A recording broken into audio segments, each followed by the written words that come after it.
Petugas kedokteran dan kesehatan Polres Mojokerto berkeliling ke setiap KPPS dan PPK di Kabupaten Mojokerto. Tim dokter dari Polres Mojokerto memeriksa petugas pemilu baik di TPS, desa, PPK, serta polisi yang bertugas mengamankan pemilu. Pemeriksaan meliputi cek tensi darah, rekam jantung, serta pemberian obat-obatan kepada seluruh petugas yang terlibat dalam pemilu 2024. Mayoritas petugas KPPS dan polisi yang berjaga mengaku pusing hasil pemeriksaan mereka rata-rata karena tekanan darah tidak stabil akibat kelelahan karena tidak tidur. Hampir 1 minggu kemarin. Itu gimana tugasnya? Untuk jaga logistik pemilu di Kecamatan Mojokerto. Ini kemungkinan kecapean atau gimana, Mas? Ya kecapean, kurang tidur. Tadi hasil tensinya berapa? 110 ya? 110.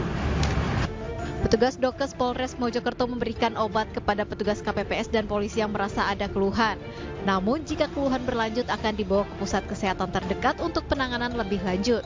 Saat itu ada ditemukan beberapa yang saat rekam jantung ada sedikit masalah, namun mereka menyampaikan tidak ada masalah dan tidak ada keluhan, namun tetap dalam pantauan kami.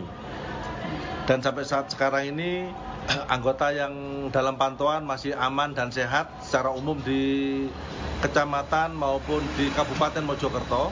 Untuk anggota yang di PPS maupun di PPK, anggota semua sehat dan tidak ada keluhan apa-apa, Mas.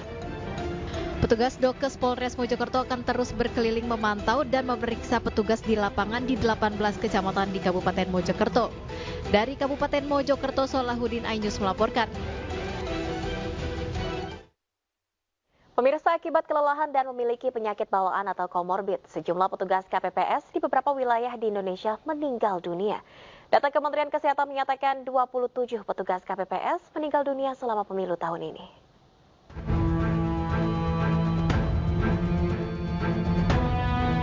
Tangis keluarga pecah saat jenazah Wagiman, warga Dusun Sirwatang, Desa Tunggilis, Kecamatan Padaherang, Kabupaten Pangandaran, Jawa Barat, hendak dikebumikan. Korban yang bertugas menjaga TPS 15 tersebut meninggal dunia diduga akibat kelelahan karena berjaga hingga 2 malam penuh tanpa istirahat. Sebelum meninggal, korban sempat muntah-muntah hingga dibawa ke klinik, namun nyawanya tak tertolong. Beliau sangat lelah banget, nggak tidur 2 malam ya, dari pas malam tawong sampai hari penghitungan beliau nggak tidur sama sekali. Pas siang antusias banget, beliau izinnya pas subuh-subuh yang sangat luka lelah. Duka mendalam juga dialami keluarga Didik Wahyudi, pria 54 tahun, ketua KPPS TPS 7 Desa Salakan, Kecamatan Teras, Boyolali. Korban bertugas mulai dari pemungutan suara hingga selesai penghitungan pada Kamis dini hari. Setelah penghitungan, ia sempat mengeluh sesak nafas dan lemas hingga sempat dirawat di rumah sakit. Kalau dari medis sendiri, Bapak kecapean. Kalau dari dokter sendiri bilang, Bapak ngempet sakit, gitu, seperti itu. Jadi ngempet sakit dengan kondisi.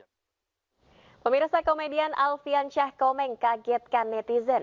Tiba-tiba muncul di surat suara DPD Jawa Barat dan memperoleh suara tertinggi pada perhitungan cepat KPU.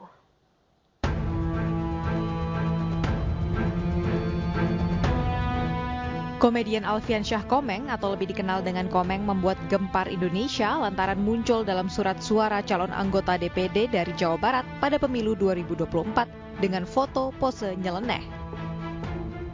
Cukup banyak netizen yang kaget.